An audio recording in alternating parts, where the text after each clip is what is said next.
పూర్తి నివేదిక వస్తే అసెంబ్లీలో చీల్చి చెండాడతాం. హరీష్ రావు కాళేశ్వరంపై పూర్తి నివేదిక బయటపెడితే అసెంబ్లీలో ప్రభుత్వాన్ని చీల్చి చెండాడతామని హరీష్ రావు హెచ్చరించారు. స్థానిక సంస్థల ఎన్నికలు వస్తాయని, కాళేశ్వరం అక్రమాలు అంటూ తప్పుడు నివేదికలు తీసుకొచ్చారని ఆరోపించారు. నిన్నటి నివేదిక అబద్ధాలు, రాజకీయ దురుద్దేశంతో కుట్రపూరితంగా ఉందని ఫైర్ అయ్యారు. రాష్ట్రంలో రైతులకు ఎరువులు అందక ఇబ్బందులు పడుతున్నారని మండిపడ్డారు. పాలనను సీఎం గాలికి వదిలేశాడు. హీరో సూర్య ఎమోషనల్. తమిళ స్టార్ హీరో సూర్య స్థాపించిన ఆగరం ఫౌండేషన్కు 15 ఏళ్లు నిండాయి. ఈ సందర్భంగా జరిగిన ఈవెంట్లో ఫౌండేషన్ ద్వారా వైద్యులుగా మారిన 51 మంది విద్యార్థులను చూసి ఆయన ఎమోషనల్ అయ్యారు.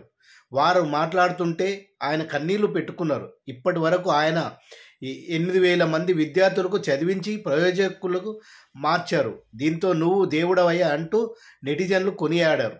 కేసీఆర్ పై చర్యలు తీసుకుంటారా? ఏం జరుగుతుందో? ఘోష్ కమిషన్ కేసీఆర్ ను వేలెత్తి చూపడంతో నెక్స్ట్ ఏం జరుగుతుందని ఉత్కంఠగా నెలకొంది. అసెంబ్లీలో దీనిపై జరిగే చర్చకు కేసీఆర్ హాజరై సమాధానం చెప్తారా లేదా అనేది చూడాలి. కాళేశ్వరం అక్రమాల్లో బాధ్యులపై చర్యలు తీసుకుంటామని మంత్రులు నిన్న మంత్రివర్గ సమావేశంలో అభిప్రాయపడ్డారు. ఈ నేపథ్యంలో సర్కారు కేసీఆర్, హరీష్ రావు, ఈటల ఇతర అధికారులపై ఎలాంటి చర్యలు తీసుకుంటారన్నది చర్చనీయాంశం.